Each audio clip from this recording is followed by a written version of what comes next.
Nigel Farage has often invited the cameras to follow him, usually for a drink. But when he took me to one of the First World War battlefields, it was pretty clear that his family was off limits. We have this very unusual surname. Yeah. There aren't many of us, and that is difficult. It's difficult when you're younger, because you're going to get teased mercilessly wherever you go, but it actually is difficult when you're grown up too, because people are judging you unfairly by your father. And that's tough. Yeah. That is tough. But he suggests it's a price worth paying. The window of opportunity for UKIP to really establish itself is here now. I've got to go with it, and to hell with the consequences. We have a rising star from the Lib Dems. Oh, sorry, that's an old script. We have Don Foster, the Bath Lib Dem MP, who stands down this weekend after 23 years in the job. Steve Unwin is the UKIP candidate for North Dorset, and Sarah Lunnan is standing for the Greens in Stroud. Well, just who gets a seat at the top table this time round, though, is anyone's guess. For some, the magic may soon be over. I have Vince as a cardboard cutout. So there we are. And so I'm going to tuck him away and take him down to Somerset. So Tessa Munt from Wells must defend a wafer-thin majority to return. As you tour the offices of state, what strikes you is that no one can say with any confidence who will be coming back. But I think genuinely nobody really knows how it's going to go, so everybody is sort of waiting to see what's going to happen. In 2010, 7 of our 31 seats changed hands. This time round, if you believe the pollsters, the figure could be almost double that. As time races by towards polling day, no one knows for sure precisely who will be coming back. Steve Unwin, what would be UKIP's conditions to go into any sort of coalition or agreement with the government? We wouldn't go into a coalition, but our red line is the European Union referendum, and under the right terms as well. So it'd have to be quick and fair. And but the Conservatives have promised a decisive referendum. Well, so they say, but they've promised it in the past. They promised it in 2005. They gave us a cast-iron guarantee before the last general election. So that's your absolute red line? Absolute red line. We don't trust them. We have to hold them to account. OK, and what about the Greens? We'd support a budget with various issues considered. But what I would like to talk about, actually, is whether the coalition has actually been a success, because I'd like to argue that it hasn't. The budget deficit is still very much there. It's still sitting at 91 billion. We've got 900,000 people, as the Prime Minister has said, attending food banks. So, OK, so it would be your priority to bring down the deficit?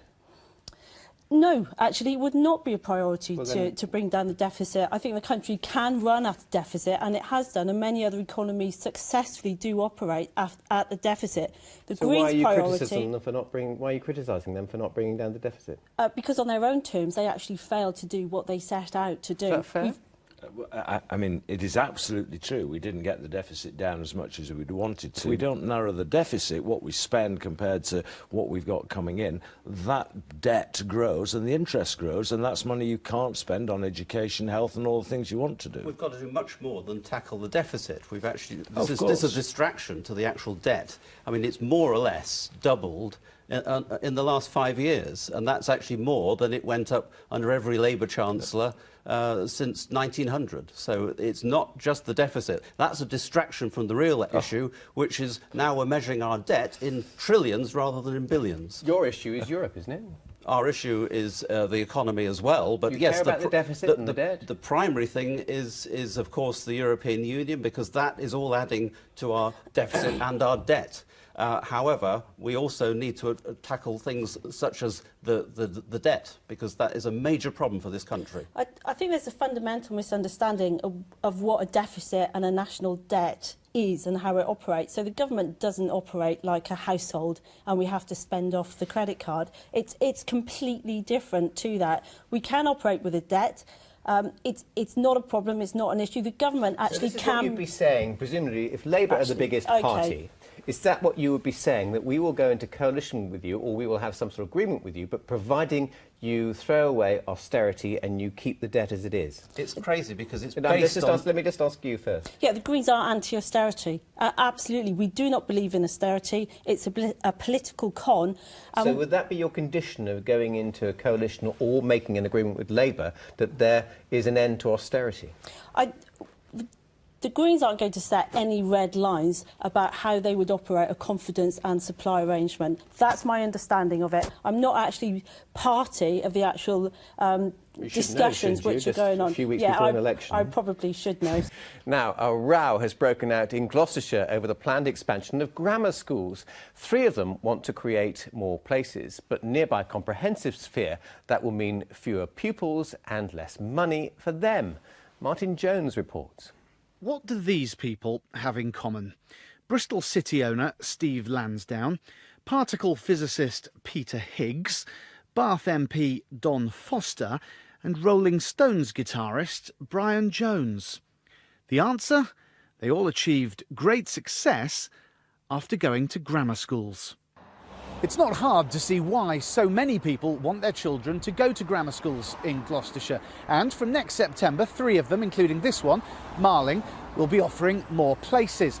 Now, I did ask each of the schools if they wanted to be interviewed about their expansion plans, but they all declined, though they did tell me that it was because they're successful schools and because there is a demand for places. Despite the achievements of West Country grammar school pupils, the debate over funding them remains as divisive and as emotional as ever. Well, let's talk about that. Steve Unwin from UKIP, you have a policy, or UKIP has a policy, of reintroducing grammar schools right across the country. You've just seen how divisive they are.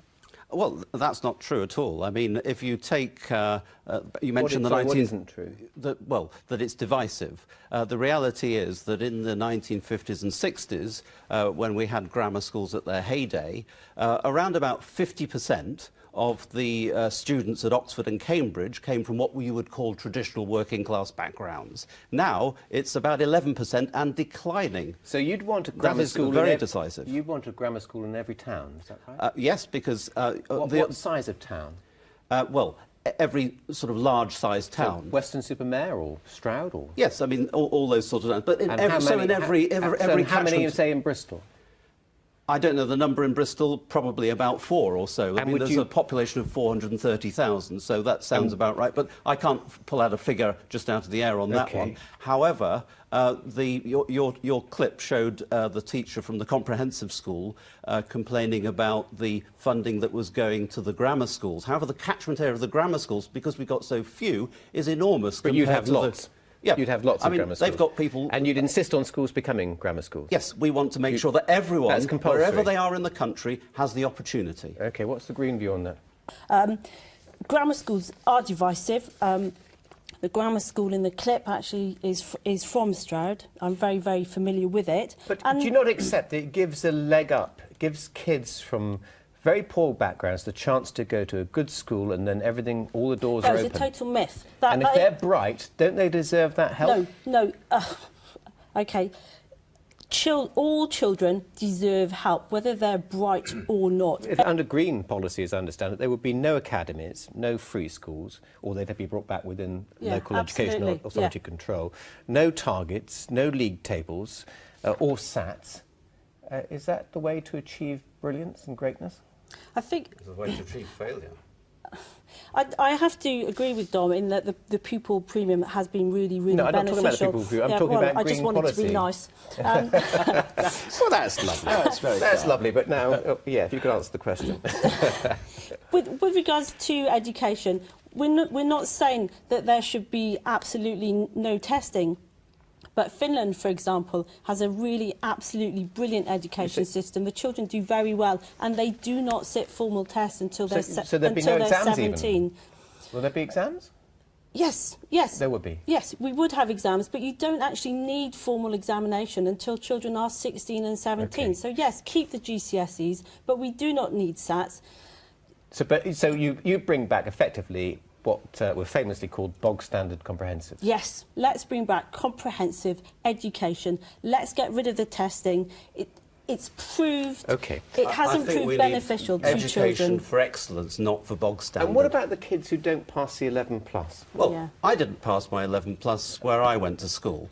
And probably either I was a late developer or perhaps I was a bit thick. But nevertheless, there was a perfectly good secondary modern system, and for those who had the aptitude, who managed to get on later on, they could still go on to do A-levels. I did that, and I ended up with a law degree at a polytechnic, and that was a great thing. So You make the case that we don't actually need grammar schools. we do need grammar So schools. we can achieve education excellence without so that them. whatever background someone has, whether it's a working class background or whatever their income, they at least, if their children have got the aptitude and the ability, then they've got the opportunity, that stepping stone to get to the best universities. One interesting policy, green policy. Another one. Yeah, all school children will get a free school lunch and it will be organic. Yes. I'm vegetarian as well. Oh. I believe is a policy. Yeah, No, it's an option. I don't think it's compulsory, but we have to. Well, the campaign is about to begin in earnest. How can you get your message across?